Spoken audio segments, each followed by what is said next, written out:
After centuries of brilliant attempts, a general method for computing areas of curved shapes was achieved in the 17th century.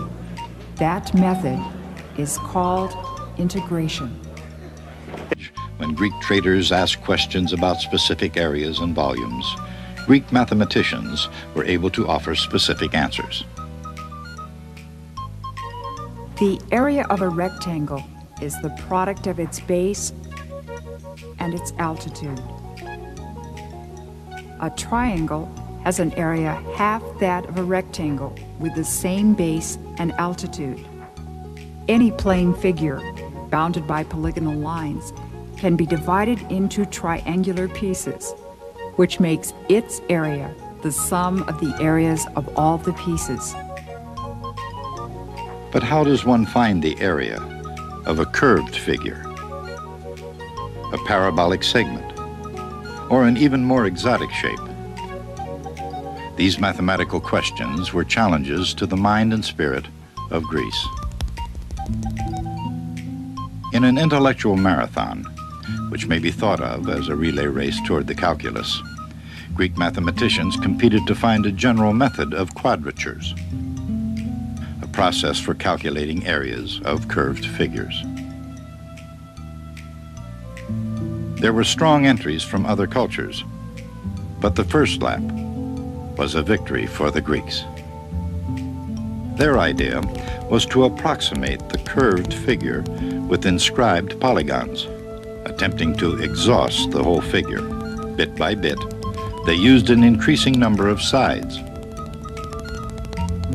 This ancient Greek approach is called the method of exhaustion. He called it the method of fluxions. Newton saw that the rate of change of a function gives the slope of its graph, and realized that the slope itself generates a new quantity, the fluxion. Today, Newton's fluxion is called a derivative. This mathematics was stronger than the Greeks. Leibniz's was slightly different from Newton's, and in some ways, slightly better. Leibniz incorporated the idea of calculating area by imagining a picket fence of little rectangles. Imagine them diminishing in size and add their areas. Eventually, their sum approaches a limit, which is equal to the area of the region under the graph of a function. This is the process of integration. Leibniz summarized it with the integral sign, an elongated S from the Latin word for sum.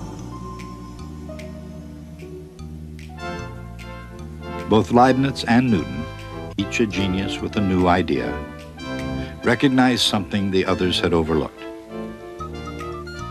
They saw the surprising connection between integration and differentiation. This remarkable connection can be understood by calculating the area of a parabolic segment.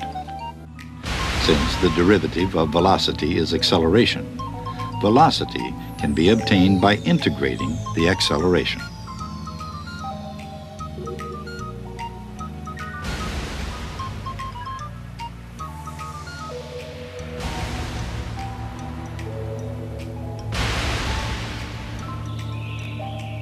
And since the derivative of displacement is velocity, displacement can be obtained by integrating the velocity.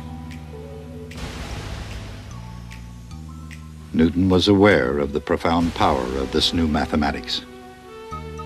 But as he sat polishing his calculus, as if it were a most precious apple, all the while posting cryptic hints of its golden flavor, Leibniz published his differentials and integrals.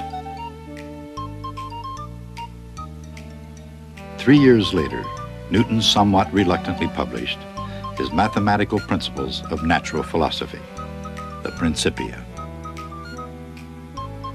And yet, Except for a few hints, Newton kept his calculus to himself.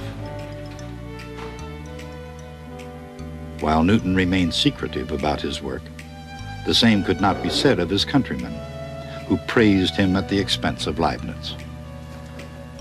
They created chaos in the Royal Society over the matter of who first invented the calculus. The Newton-Leibniz controversy was bitter in taste and mean in spirit. One of its low points was the charge that Leibniz had plagiarized ideas from Newton's letters.